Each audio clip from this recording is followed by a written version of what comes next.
আমরা প্রয়োজন হলে একদিন অপেক্ষা করে ভিসা দপ্তরেও যাব, এখানে ভিসা সেন্টারে। স্টপ ভিসা দেওয়া বন্ধ করুন completely. Export import permit issue করা বন্ধ করুন। বাকিটা আমরা বর্ডারে করব সোমবার থেকে, বলে দিলাম। কোনো অভিযোগ নেই, অভিযোগ প্রমাণিত হয়নি।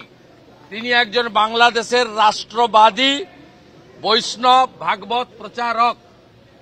তিনি তার যত বক্তব্য আপনি আমি শুনেছি, তাতে তিনি বাংলাদেশের জাতীয় পতাকাকে কাঁধে নিয়ে সেখানে তিনি মুক্তিযুদ্ধের পক্ষে আমার মাটি আমার দেশ, বাংলাদেশ ছাড়ছি না ছাড়বো না স্লোগান দিয়েই করেছেন।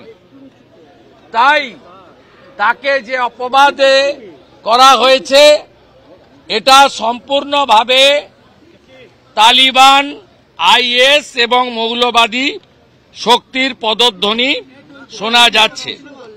বাংলাদেশের তত্ত্বাবধায়ক সরকারের এক প্রশাসক, তিনি ক্যাবিনেট মন্ত্রীর পদমর্যাদার সমান, তিনি আজকে সরাসরি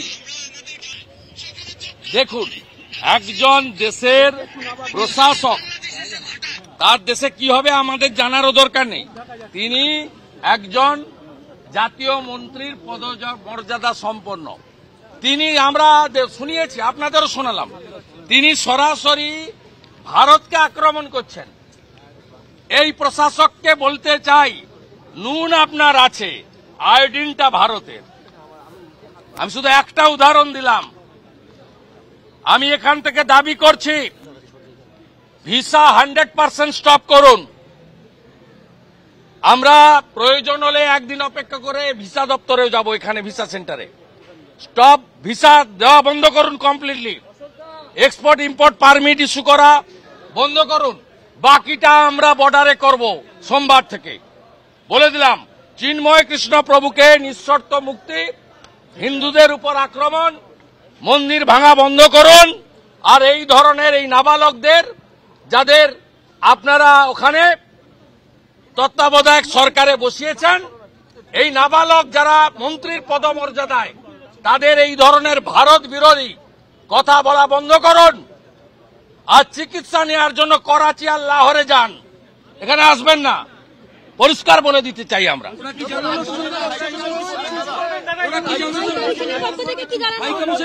উনি উনাদের দিল্লির দূতাবাসে রাষ্ট্রদূতকে জানাবেন প্রোটোকল মেনে। আমরা কালকে মেল পাঠিয়েছিলাম, সেই মেল উনারা এক্সটার্নাল অ্যাফেয়ার্স মিনিস্ট্রি ঢাকা বাংলাদেশের অনুমোদন নিয়ে আমাদের অ্যালাউ করেছেন 1+7।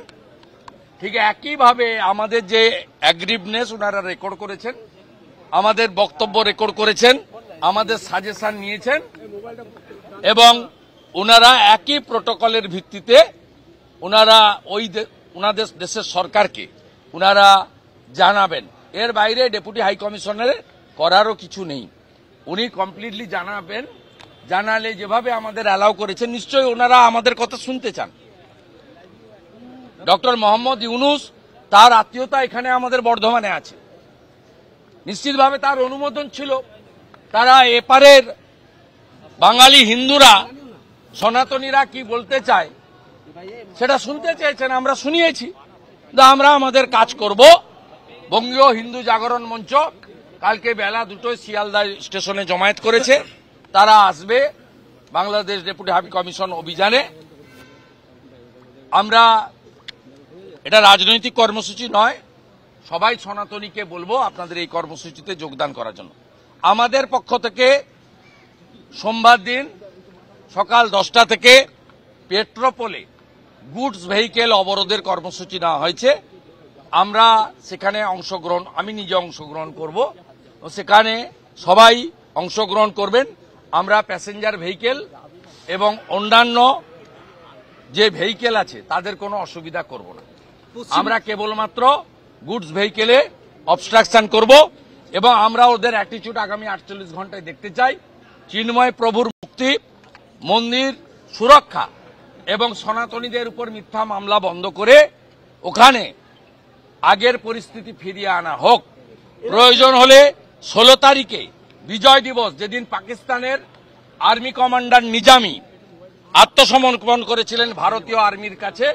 ওই দিন কলকাতাতে মহাসমাবেশ আমরা ডাকার উদ্যোগ গ্রহণ করছি। পশ্চিমবঙ্গ সরকার এ রাজ্যের ভূমিকা পশ্চিমবঙ্গ সরকার কি পশ্চিমবঙ্গ সরকার এখানে 6টা ব্যারিকেড লাগিয়েছে বিজেপির 8টা এমএলএ-কে আটকানোর জন্য। 6টা ব্যারিকেড, 1000 পুলিশ, 8 জন আইপিএস। ডক্টর ইউনূস যাদের উপর ভর করে এসব করছেন তারা যা, আর মমতা ব্যানার্জি এখানে যাদেরকে লালিত পালিত করে রেখেছেন তারা একই। আজকে বিধানসভায় সংবিধান দিবসের দ্বিতীয় দিনে সিদ্দিকুল্লাহ চৌধুরীর বক্তব্য যদি কেউ শুনে থাকেন তাহলে বুঝতে পারবেন যে মমতা বন্দ্যোপাধ্যায় কোন শক্তিকে নিয়ে তিনি পশ্চিমবঙ্গ চালাচ্ছেন। এই শক্তি কখনো সনাতনীদের উপর আক্রমণ, হিন্দুদের উপর আক্রমণ, নমশূদ্র মতুয়া রাজবংশীদের, জনজাতিদের উপর আক্রমণ প্রোটেকশন দেবে না। প্রোটেকশন যদি কেউ দিতে পারেন তিনি হিন্দু হৃদয় সম্রাট নরেন্দ্র দামোদর দাস মোদী দিতে পারেন। মূলত 7 জন আমাদের যে বর্ডার এলাকার বিধায়ক আছেন, উত্তর 24 পরগনা, আমাদের দার্জিলিং, শিলিগুড়ি, কোচবিহার ইত্যাদি এলাকার বা দক্ষিণ দিনাজপুর আমাদের বর্ডার এলাকার বিধায়কদের নিয়ে আমরা এখানে এসেছিলাম এবং আমরা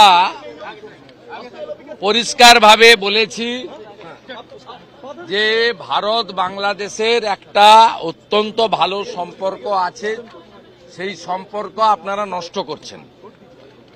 71-এর মুক্তিযুদ্ধ যার বিজয় দিবস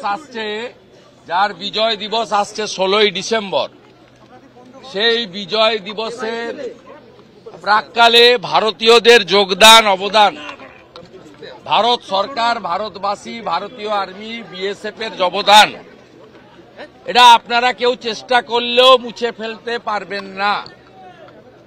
আমরা বলেছি কয়েক কোটি এবঙ্গে যারা আছেন তারা ধর্মীয় উৎপীড়ন এবং দেশভাগের কারণে আসতে বাধ্য হয়েছেন।